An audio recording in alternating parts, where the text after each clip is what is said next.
Olá, seja bem-vindo para mais um vídeo. Hoje eu vou começar a ter, eu vou dar aulas de literatura aqui. E além dessas aulas, eu vou ter uma série de vídeos sobre história também, tá? Eu vou fazer uma playlist, esse primeiro vídeo sobre quintismo, que é uma fase literária que aconteceu em 1500, quando o pessoal chegou aqui, quando o pessoal as pessoas quando as pessoas chegaram aqui, aquela fase do descobrimento, que na realidade não foi um fato de descobrimento. Ele já sabia, o pessoal do Portugal já sabia que existia de fato essas terras aqui no Brasil e que de uma realidade de uma noção sobre essas terras, sobre o Brasil, né? E como todo mundo já sabe, o Brasil não se chamava de Brasil quando começou, né? Quando começou, de fato, não há, quando isso vamos ver numa próxima aula. Nós vamos ver numa próxima aula.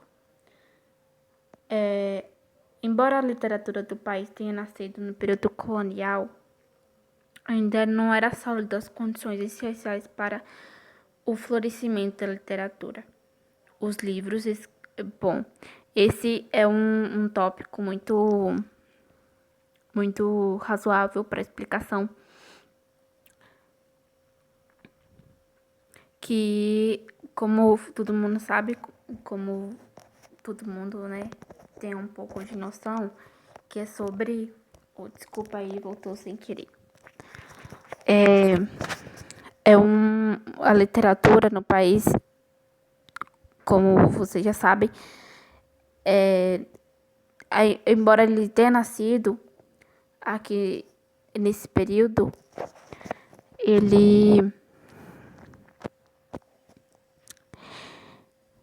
ele ainda não era muito prescrito, o pessoal não tinha noção ainda sobre essa consciência, dizer, eu estou fazendo um livro, estou fazendo uma escritura sobre tal, e essa obra vai ser diferenciada, vai ser considerada uma obra que todo mundo vai ler e tudo mais.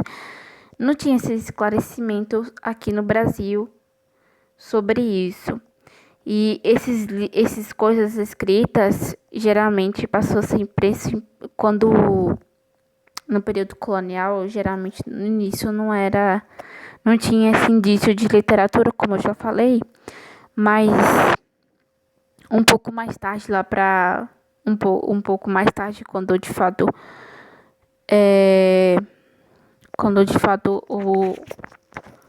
o rei de Portugal veio para cá, eu acho que nessa época, de fato, começaram a ter livros, só que em Portugal era impresso e depois trazido para cá.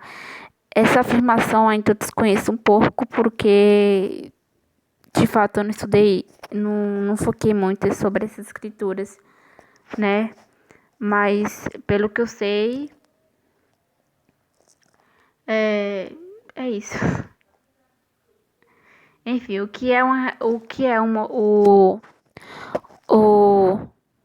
essa fase, né? Representa a primeira manifestação literária. Essa literatura é mais abordada para informação. Por que é abordada para informação? Porque na época as pessoas se comunicavam através de cartas e era enviada para Portugal e depois enviada para o Brasil como uma carta de a primeira, enfim, vocês vão ver mais tarde. Reúne relatos de viagens, descreveu as terras descobertas, fauna, flora e povos, né? Eu vou colocar aqui os principais documentos que compõem a literatura informativa, que foi a Carta do Descobrimento, que entra nessa fase de relatos de viagem, como o Pedro Vaz de Caminha, que foi escrito em 1500 e publicada pela primeira vez em 1817. né, pelas pessoas, para pessoas verem e tudo mais. Essa escritura descreveu muita coisa sobre o Brasil, como Pedro Vaz de Caminha via as pessoas por aqui, como os outros companheiros foi visto tudo como ele viu tudo aqui, como os amigos deles, os acompanhantes que veio também dentro dos navios, que acho que, se eu não me engano, foram 2, não sei quanto foi na verdade. Mas enfim, é um caso a ser estudado. Só um caso a ser estudado. Mas é uma literatura muito vasta, digamos assim, que tem muitas informações sobre a época. E isso é bom, sim. Essa descrição de povos, por exemplo, os povos indígenas, eles se perguntavam, eles descobriram, que eu vou falar mais à frente sobre essa questão, que tem até um trechinho do livro aqui, da escritura dele, né, da carta para o rei de Portugal, sobre isso. A fauna, a flora, como se de fato ele descreveu a natureza.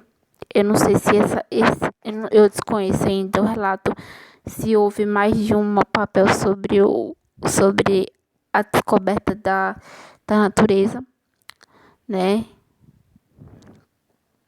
Outro livro, que foi de Pero Magalhães Contavo, que foi escrito em volta de 1500 e impresso pela primeira vez em 1826.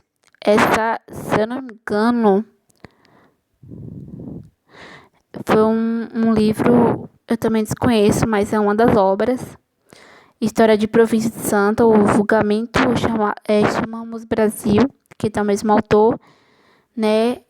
Outra também, Diálogo sobre a Conservação de Gêneros, que foi uma descrição sobre eles descreviam muitos deles, gente importantes, escrevia momentos, escrevia diários ou diálogos entre seus diálogo, essas coisas entre seus acompanhantes, seus companheiros de viagem, de navio, enfim. Tem outro tratado descritivo, que, se eu não me engano, esse é um tratado, como o nome já fala, foi um tratado que provavelmente seja, eu ainda não pesquisei, sobre o conteúdo, né, nem coloquei imagem, mas eu coloquei aqui como exemplo os fatos informativos, para vocês terem um pouco de noção. Enfim, vamos às características. Crônicas de viagem. É isso mesmo. Eles descreviam suas viagens, como eles passavam. Enfim, textos descritivos e informativos. Eles escreviam e, como eu já falei, muitos deles faziam diários ou faziam cartas para seus familiares ou para o rei, descrevendo de dia por dia o que acontecia de fato nas terras estranhas, né? E isso era em uma formação, era tipo super uma novidade para o rei ou para familiares de seus, enfim, conquista material e espiritual.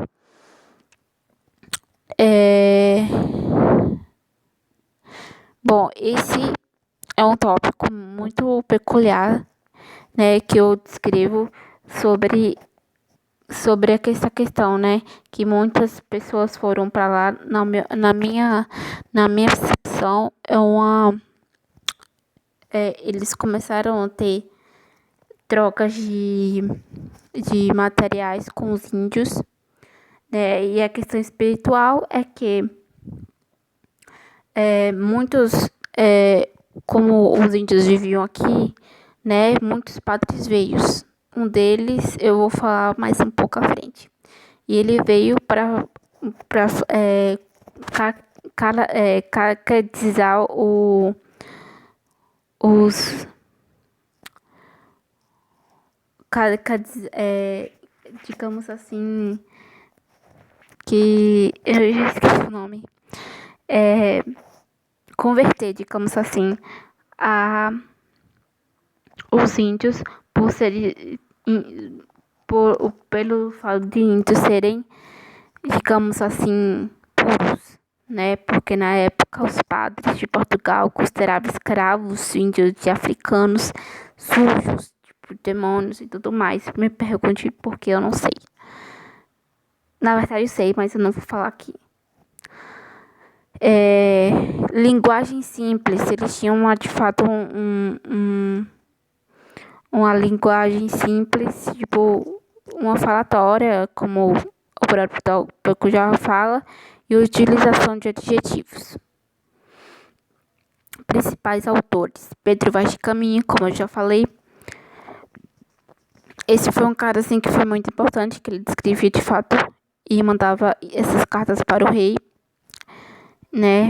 E José de Anchieta, que foi o padre que fez grandes coisas aqui no Brasil. Pero de Magalhães com Davo, Manuel de Nobreza, que esse, se eu não me engano, também é um padre. Vamos para o próximo, primeiro cara que Pedro Vaz de Caminha, que eternizou como autor de uma carta datada de 1º de maio ao soberano, uma das 3 testemunhas desse descobrimento. Os outros 2 foi a relação de piloto anônimo e a carta do mestre João Foras. É uma das principais obras dele, que esse é uma imagem que vocês podem ver que lê para o comandante, que é Petrópolis Cabral, Frei Henrique Coimbra, que é um dos padres, Mestre João, a carta que será enviada para o rei Dom Manuel I. Aqui tem um trecho da carta, como ele descreveu os índios, né? Eu vou ler, que é: ali vereis galante, pintados de preto e vermelho, guardajados assim pelos corpos, com peles como pelas pernas, e que assim pareciam bem. Todos andavam entre o quarto 5 mulheres novas, e assim nuas não pareciam mal. Elas andavam uma. Enfim, vocês leiam, que eu não estou conseguindo ler aqui porque meus olhos estão um pouco vermelhos. Próximo é José de Anchieta, que foi um padre jesuíta espanhol, santo da Igreja Católica e um dos fundadores das cidades brasileiras de São Paulo e de Rio de Janeiro. Né? Essa biografia, como eu não coloquei a biografia do autor anterior, mas eu coloquei ele de fato aqui, porque eu achava que não teria muito o que falar nessa videoaula, mas enfim. Padre José de Anchieta foi um padre jesuíta espanhol que atuou na catequização de índios e evangelização do Brasil durante a segunda metade do século XVI. José de Anchieta acumulou várias funções durante a sua vida. Para além do padre jesuíta, foi historiador, gramático, teatrólogo, poeta e assim merece lugar de destaque na literatura brasileira, dada a riqueza e relevância dos seus trabalhos.